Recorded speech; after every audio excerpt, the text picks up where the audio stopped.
En France, bonjour à vous Nathalie Goulet. Quand vous entendez ce débat-là, on vient de démarrer le débat, nous sommes encore sur la dénomination du projet de loi. Est-ce que vous estimez que finalement c'est de la sémantique ou est-ce que c'est même le cœur du problème que nous sommes en train d'aborder? Quel est votre avis?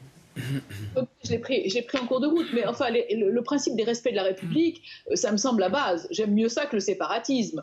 Je veux dire, il est tout à fait évident que les principes de la République priment. C'est une évidence. C'est une évidence. Et parmi les principes de la République, il y a l'égalité devant la loi, ce qui va poser un certain nombre de problèmes dans le texte qui nous est soumis.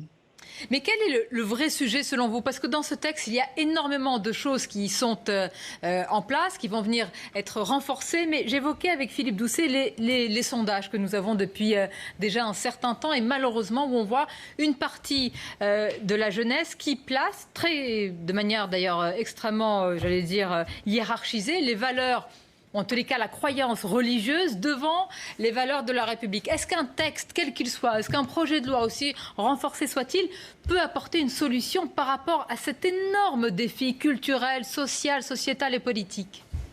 Vous savez très bien que non.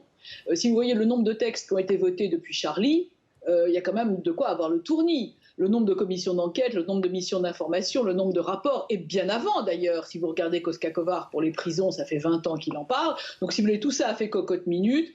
Bon, moi je donne aux sondages la crédibilité qu'il faut leur accorder, et la réalité c'est que le sujet est absolument énorme, qu'on a eu un délit de naïveté pendant des années, que moi qui travaille, vous avez eu la gentillesse de le rappeler depuis des années, je pense que la situation s'est aggravée depuis 2015. La situation s'est aggravée. Elle ne s'est pas du tout réglée. Et encore une fois, on prend toujours le problème en termes de répression, jamais en termes de prévention. Et le sujet, la situation s'est franchement dégradée, franchement.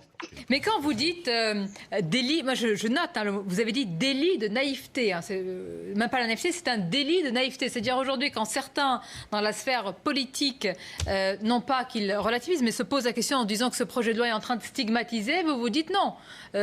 Il y a beaucoup de bons. La question n'est plus là. Non, mais il y a beaucoup de bons dans le rapport. Le fait de clarifier le statut des associations, c'est excellent. On le réclame avec mon collègue André Reichardt depuis des années. Mais les plus hostiles à l'alignement du statut des associations, c'est-à-dire notamment la transparence financière, ne sont pas forcément les musulmans. Oui. Les chrétiens montent au rideau, les juifs montent au rideau, les protestants montent au rideau.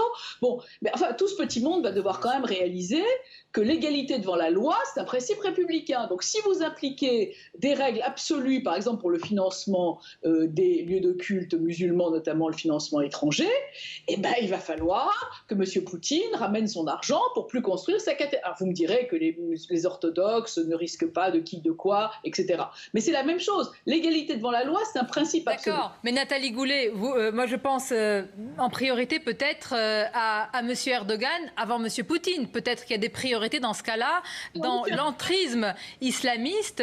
Voilà. Est-ce qu'il n'y a pas aussi des priorités quand même et une menace plus prégnante? Non mais attendez, on ne règle pas la menace en créant des inégalités devant la loi. On crée du sentiment républicain en alignant les gens devant la loi. Ce qui fait la République, c'est l'égalité devant la loi. C'est ça le principe républicain. Maintenant, M. Erdogan, il y a d'autres soucis avec la communauté turque, et notamment les imams qui sont envoyés de Turquie sous un vocable d'assistants sociaux qui ne sont pas formés, qui parlent à peine français, etc. etc. Bon. Donc, si vous voulez, le problème, il est entier. Mais vous avez raison, il y a des sujets qui sont plus importants. Mais ce n'est pas comme ça qu'on les règle. On les règle en mettant les musulmans devant leurs responsabilités, de façon à ce qu'ils s'organisent un peu mieux. Il y a eu la charte il y a quelques semaines. Je pense que c'est une avancée. Elle est faible, mais c'est une avancée. Vous avez parlé tout à l'heure du problème des financements. Je pense qu'il faut absolument le régler. Absolument le régler, vous avez raison. Dans le texte qui nous est proposé, en dehors de la partie sur les associations qui est tout à fait excellente, il y a toute la partie sur le financement et notamment sur le rescrit fiscal. Vous savez que des gens peuvent venir collecter de l'argent en France pour des écoles islamiques en Mauritanie. Et qu'en plus, c'est déductible de nos impôts. Ce qui est quand même le compte, parce que moi, je ne veux pas financer des écoles islamiques. J'ai le droit en tant que contribuable.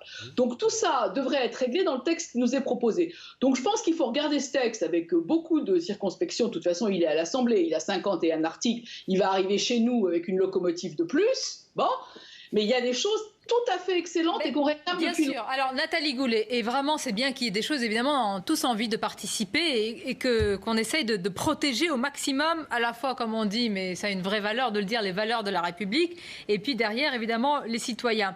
Par exemple, vous citez la charte des principes de l'islam, mais vous savez bien qu'il y a des figures, et pas des moindres, qui se rebiffent contre cette charte, qu'elle n'a pas été signée, elle a été annoncée en grande pompe, et on a vu à l'Élysée de belles images, mais certains derrière, dans l'application, là, on dit charte, etc. Et on a l'impression que beaucoup de choses vont être réglées. C'est très compliqué de faire adhérer. Et puis il y a peut-être aussi un jeu de certains pays à l'international, etc. Derrière tout cela, je veux dire, là c'est facile. Depuis nos postes respectifs, je vous fais des remarques assez simples. Mais je veux dire, le défi a l'air bien au-delà qu'une certaine charte. Et vraiment, c'est ce sursaut qu'on attend. Et est-ce qu'il peut venir d'un texte aussi fort soit-il?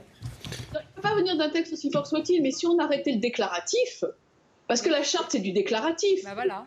Bon, vous pensez bien que je préférerais avoir 40 ans que 60. Si vous faites du déclaratif, vous faites du déclaratif. Donc on ne peut pas seulement se fier au déclaratif. Mais c'est quand même un geste. Et moi, je pense que c'est insuffisant et que le texte va quand même nous ramener vers des réalités. Quand je vous parlais tout à l'heure de délit de naïveté, je pense qu'on a rompu avec le texte de Darmanin sur ce déni de naïveté. On a essayé, vous l'avez rappelé depuis longtemps, notamment d'instaurer un certain nombre de règles qu'on n'a jamais pu instaurer. Ça va être le moment de les rappeler. Et je pense qu'il y a des règles strictes sur les principes de la République et surtout de faire d'avoir une tolérance zéro pour les gens qui ne respectent pas les principes de la République, que ce soit à l'école, que ce soit dans le sport, que ce soit dans les financements, etc. Oui, il faut absolument dénommer l'ennemi et le pourchasser sans tolérance zéro. Tolérance zéro et délit naïveté. Restez avec nous, Madame Goulet. Je vous donne le mot de la fin. On va marquer une pause, ensuite on va poursuivre notre débat. Nathalie Goulet, à vous. Oui. Sur le collège, mais il est grand temps qu'on en discute, parce que si dans ce pays, les parents d'élèves ont peur de la dénomination d'un collège, ça veut dire qu'on a vraiment, depuis des années, complètement raté ce qu'on devait faire. Là aussi, je veux dire, on a laissé faire. Et c'est en cela que le texte de Darmanin présente des intérêts. On va au moins pouvoir en parler. Il y aura des abus, il y aura des excès, mais j'espère qu'il va tenir bon sur un ou deux sujets de transparence et de respect des principes de la République. C'est très important, c'est pas suffisant, mais c'est le premier texte aussi volontaire et non démissionnaire qu'on a depuis longtemps. Voilà. Eh bien voilà, et vous allez l'accompagner vous-même, évidemment. Merci Nathalie Goulet, merci d'avoir répondu à nos questions en direct dans Midi News. On va marquer une pause, continuer à évoquer ces sujets. L'école aussi, justement, on y est avec le collège, la laïcité, les prisons, la radicalisation dans les prisons. Et puis nous reviendrons en fin de cette émission, c'est important aussi, je vous en parlais tout à l'heure, sur l'aspect totalement sanitaire cette fois-ci, sur le protocole renforcé. On marque une pause et on vous retrouve. Je